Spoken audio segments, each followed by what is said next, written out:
bumped by the Masters for the rest of the week, Tony. What are you going to do with that 5-day weekend? Tony Kornheiser, I don't know, I'm torn, Mike. Either cave diving in Malaysian Borneo or sitting on the couch and watching golf. I'm leaning towards the golf, but I don't know. Yeah, okay. Yeah. Malaysia. The cave People diving don't know has a you certain used allure. to travel. You used to travel the world. Have you been to Malaysia? I've never been to Malaysian Borneo.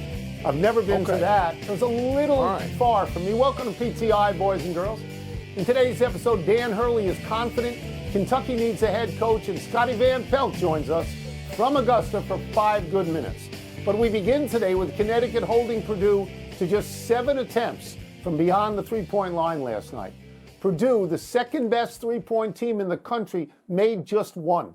They got 37 points from Zach Edey and still lost by 15, 75-60. This is Connecticut's second NCAA championship in a row, and no game in either tournament was close. Wilbon, what did you think of how UConn won this game? Tony, I thought UConn was what they've been, which is systematic in my mind. I mean, they have, first of all, they have all the personnel on a college team, and you don't see that much anymore. I mean, the game is so tilted toward three-point shooting, and we hear the phrase small ball, which I get tired of.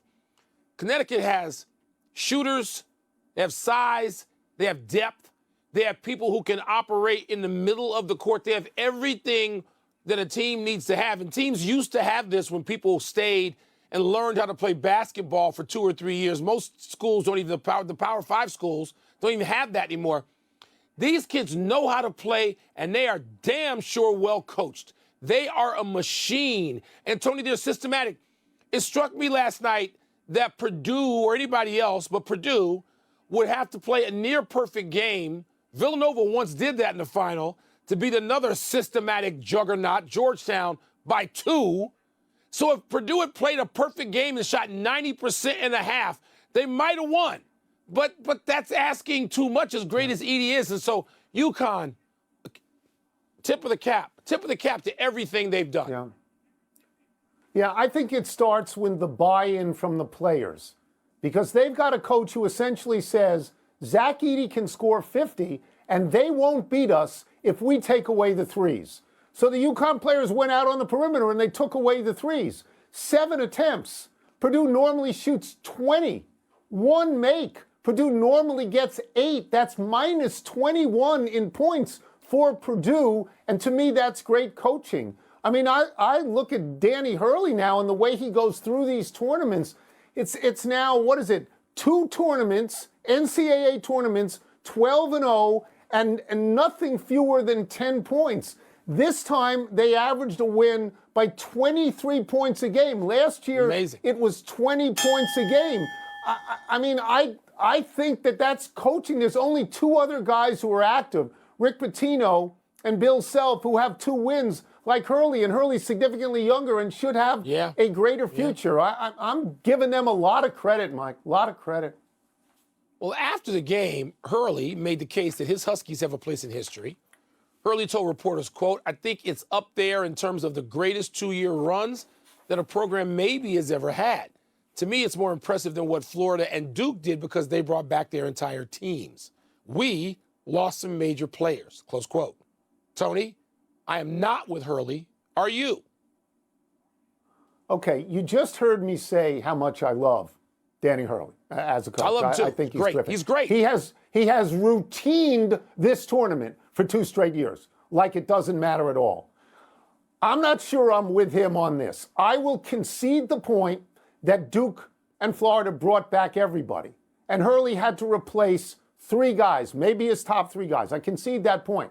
Dawn Staley had to replace 5, and she went undefeated, and Hurley lost 3 games. I don't want to grade this on a curve, Mike. I think there's some context that's important.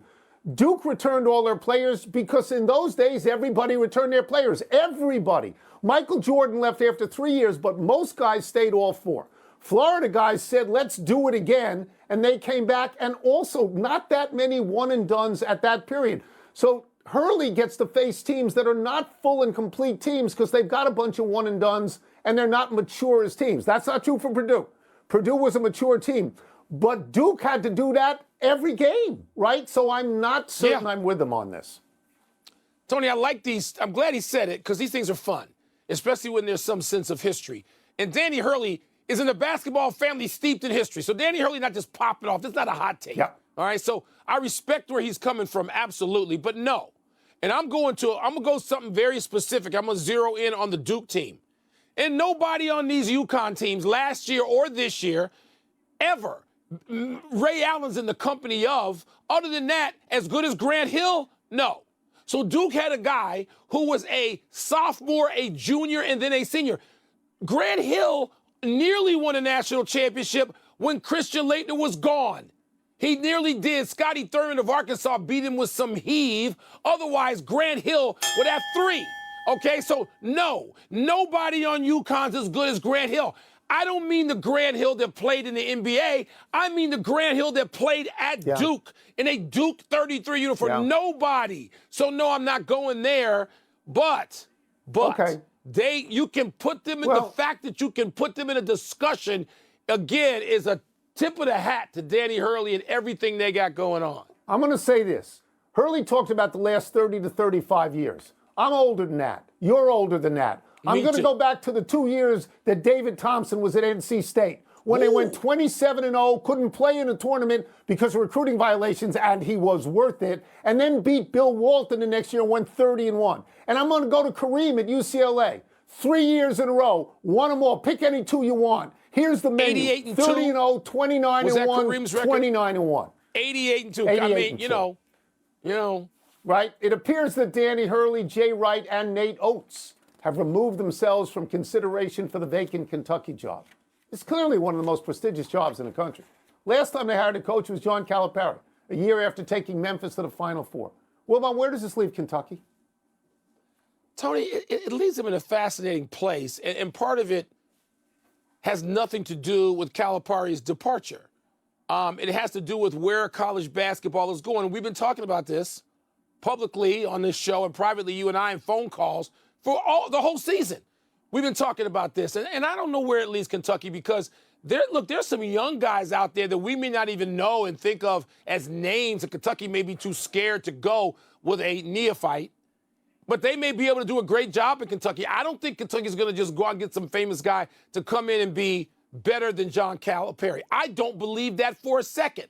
So it leaves them still in a search, Tony, but you can go into the transfer portal. You don't know how long people are staying. Everything's in flux to a degree.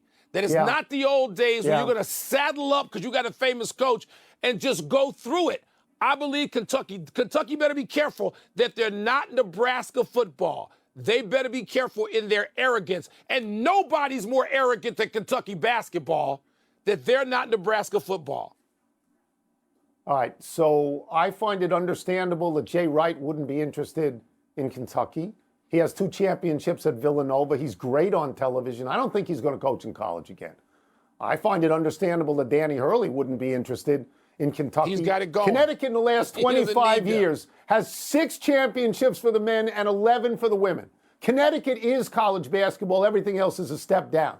I don't understand Nate Oates not being interested. What exactly has he won? Well, maybe he wants to continue to coach at a football school, but Kentucky would pay him more money and give him a bigger calling card. I had Pat Forty on the show today on the podcast. Pat lives in Kentucky. He gave me 3 names. Patino, not one of them because of the Louisville stuff. Not going after Patino. Said Scott Drew of Baylor, who's won a national championship. Billy Donovan may be tired of coaching the Bulls and treading water. He was an assistant at Kentucky when they won a title. He was. And the other name he gave me was Bruce Pearl because of his extensive SEC experience. You know, maybe Pope from BYU who played at Kentucky. Let's take a break.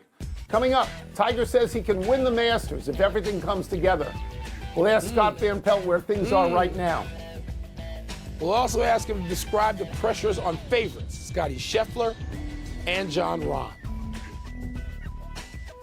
I'm pretty sure that Kentucky has more coaches who've won the national championship than any other school. They got 5. And they run them all off. They ran off Joe B. Hall. They run them off. This is the 3rd person. As the #1 player of the world, very, very hot, won a bunch of tournaments. John Rahm is the defending champion, What do you think the pressure is like on each of these guys? I feel that Scotty carries an unusually burden is not the right word. I think he has unusually short odds that's reminiscent of Tiger at the peak of his powers. I mean, it's like less than 5-1, which is outrageous. But given the way he's played recently, there's every reason to expect that he will play well. And sometimes that can be a burden. But I think that like Scotty, John Rahm arrives with a green jacket. There's a whole lot less pressure on either of those men than there is on somebody like, say, Rory, for whom this isn't just I can win the Masters, it's I win the Slam if I do. So I don't necessarily believe, Tony, that pressure is a word that applies to either. There is the scrutiny that comes with being the reigning champion, and certainly Scotty is a guy having won the last two and coming up a stroke shy of a playoff in the last one.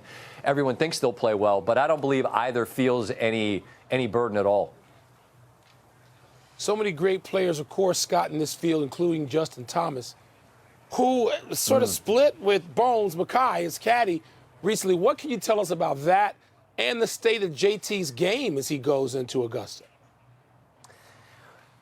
It's interesting. I was actually able to sit down and have lunch and visit with him today, but I literally did a poor job of preparing for this segment because I didn't ask. I thought it was the kind of thing that if it came up, I would say, hey, what happened? But I'll be honest with you, Michael, as it relates to caddy player splits, it happens all the time on the PGA Tour. It's just very rare that anyone knows the name of the caddy. Everyone knows Bones because he was with Phil for so many years, and then he was with Justin, and they won majors. He won majors with both players. I didn't ask the question.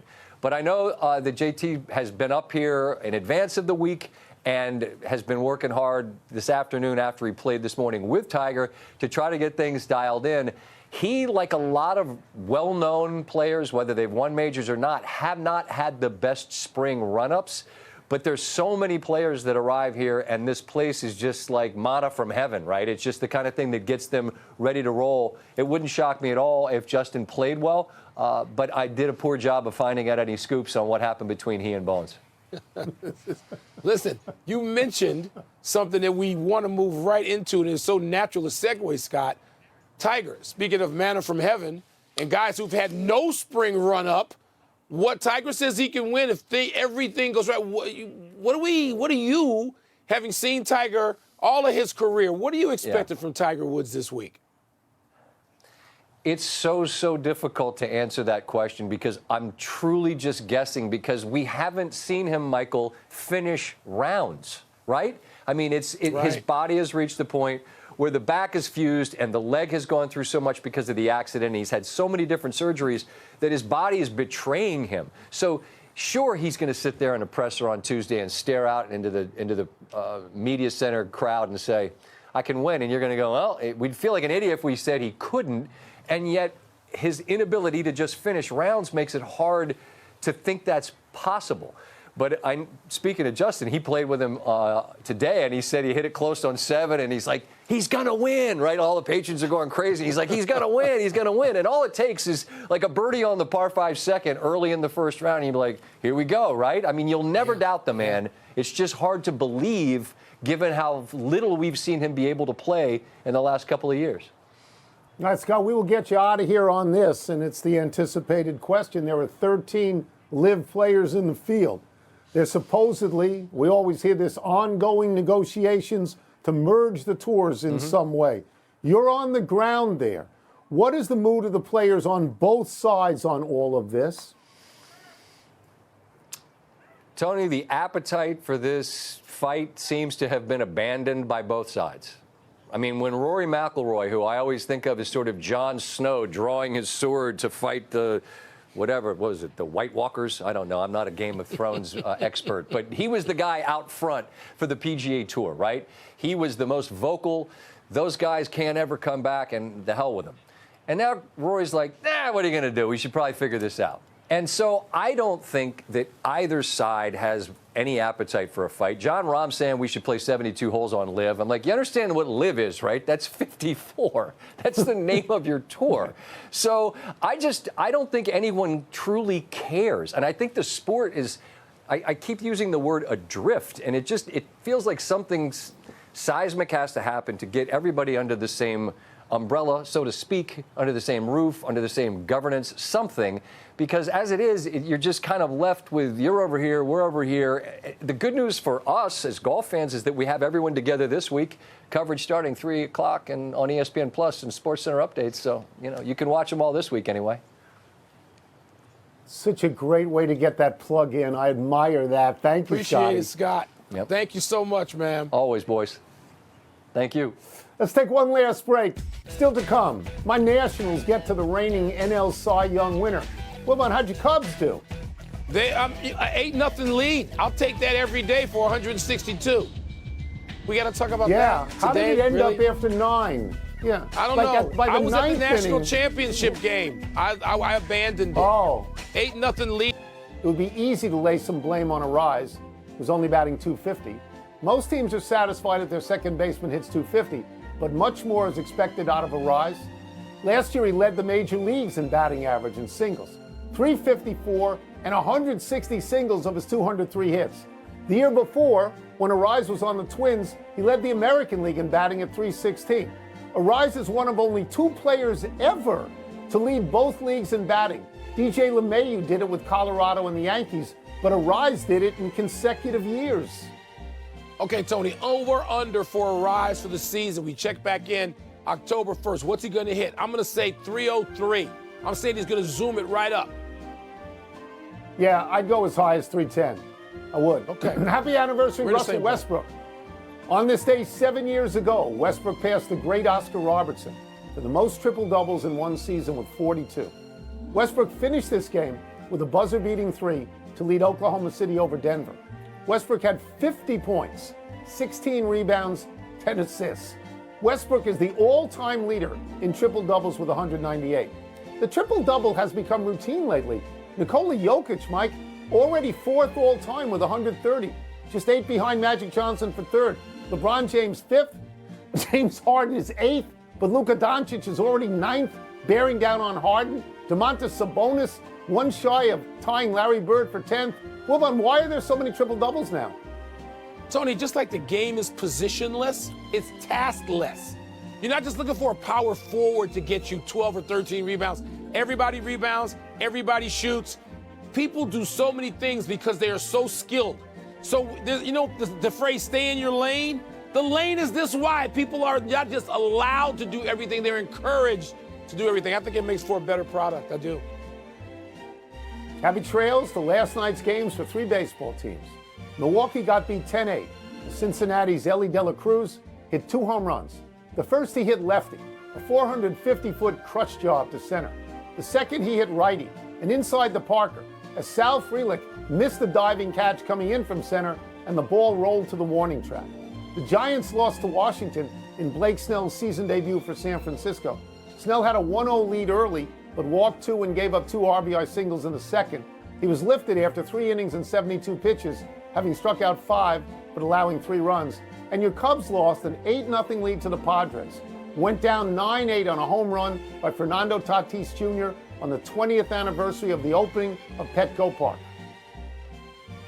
Yeah, we blew a big lead the other night and still won a game. I think it was against the Dodgers in Chicago. I'm worried about these big blown leads, even though the Cubs have gotten off to a pretty good start, Tony. All right, we'll go to the big finish now. I know they've won 7 of 8, and the Lakers are in 9th. They're going to face each other like in 10 days in the play-in. It's significant, Yeah. Greatest game in history. We're all over that game. Who's going to make a run, Warriors or Lakers? We're out of time. Trying to do better the next time. I'm Tony Korn. I'm Mike Wilbon. We're bumped by the Masters until Monday, knuckleheads. But now, here's SportsCenter. That's not Augusta behind you, though. That's not Augusta.